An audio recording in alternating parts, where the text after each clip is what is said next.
حضرت عمر کا بیٹا مصر گیا، وہاں سے کمائی کر کے لایا، تجارت کرنے گیا، لاکھوں کا مال۔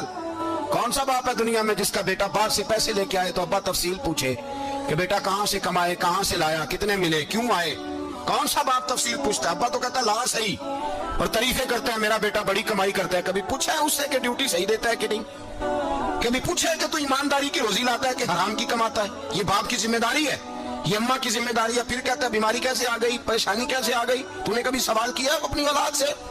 حضرت عمر فاروق رضی اللہ تعالیٰ عنہ کا بیٹا مصر سے پیسے کما کے لایا تو جناب عمر نے بلایا، فرمایا بیٹے اتنی تو تیرے پاس راش ہی نہیں تھی، تھوڑے سے تو پیسے لے کے گیا تھا، اتنی کمائی کیسے ہو گئی؟ اتنے تو پیسے نہیں تھے صاحب، کہاں سے کمائی لائے؟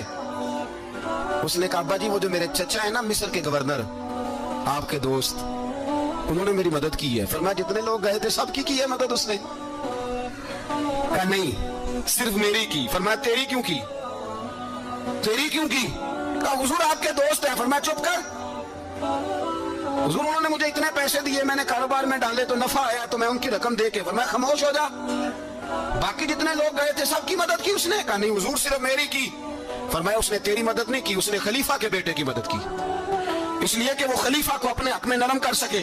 فرمایا آدھا مال تیرا ہے، آدھا مال غنیمت کا ہے، مال خزانہ کا ہے، مسلمانوں کا ہے، اس لیے کہ تو جو وہاں سے مال کما کے لایا ہے وہ اپنے باپ کے خلیفہ ہونے کی وجہ سے کما کے لایا ہے، لہذا رکھ ادھر۔ یہاں کہتے ہیں کدھر سے آیا، کیسے آیا، کون سا حساب دے، کیا کریں؟ او بھائی حضرت عمر رضی اللہ تعالیٰ عنہ کا اپنی اولاد کے بارے میں یہ رنگ ہے۔ ایک جنگ سے نا خوشبو آئی، خوشبو بڑی مہنگی ہوتی تھی، عرب میں خوشبو آج بھی بڑی مہنگی ہے، وہ زیادہ استعمال کرتے ہیں۔ میری باتوں کی سمجھ آ رہی ہے میرے بھائیوں؟ بڑی مہنگی خوشبو تھی۔ جب وہ خوشبو آئی تو حضرت عمر نے کہا، گھر میں پہلے پہنچی حضرت عمر کے، چونکہ زیادہ عورتیں استعمال کرتی تھی گھر کے اندر خوشبو، مرد بھی لگاتے تھے۔ حضرت عمر نے اپنی بیوی سے کہا، آپ کی زوجہ تو تھی وہ بڑی خوشبو کو پسند کرتی تھی۔ حضرت عمر نے اپنی زوجہ سے کہا کہ خوشبو لاؤ، میں نے ایک عورت کی ڈیوٹی لگائی ہے، وہ خوشبو تول کے نا تو پیسہ برابر صحابہ میں بانٹ دے گی۔ تو آپ کی زوجہ کہنے لگی کسی بیوی کی ڈیوٹی لگانے کی کیا ضرورت تھی، میں جو موجود تھی میں بانٹ دیتی ہوں تول کے پیسہ برابر۔ آپ نے فرمایا نہیں تو رہنے دے، تو فلانی بیوی بانٹے گی۔ کہا حضور میں نے بھی بانٹنی ہے، میرے پہ کچھ حق ہے؟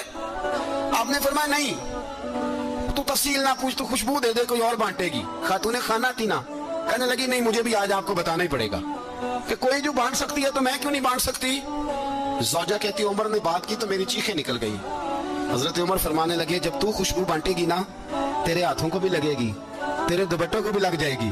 اگر رب کریم نے مجھ سے سوال پوچھا کہ عمر خوشبو تو مسلمانوں کی تھی، تیری بیوی کے دوپٹے کو کیوں لگ گئی، تو میں اللہ کے حضور کیا جواب دوں گا؟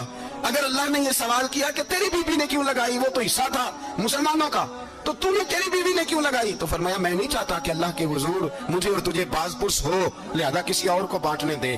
زوجہ روئی اور تڑپ کے کہنے لگی عمر مجھے لگتا ہے صبح قیامت بھی تیری بیوی ہونے کی وجہ سے اللہ مجھے جنت عطا فرما دے گا، تیری زوجہ ہونے کی برکت سے۔ بھائی یہ معیار رکھا، خدا کی قسم ایسا شخص تاریخ میں دوبارہ نہیں آیا، اتنا بڑا آدمی، اتنا بڑا شخص، اتنا بڑا آدمی۔ اور پھر رنگ یہ ہے کہ عمر 22 لاکھ مربع میل کا حکمران، 22 لاکھ، اور کھجور کے درخت کے نیچے مٹی کا ڈھیلا لے کے سو گئے ہیں، پرواہ کوئی نہیں۔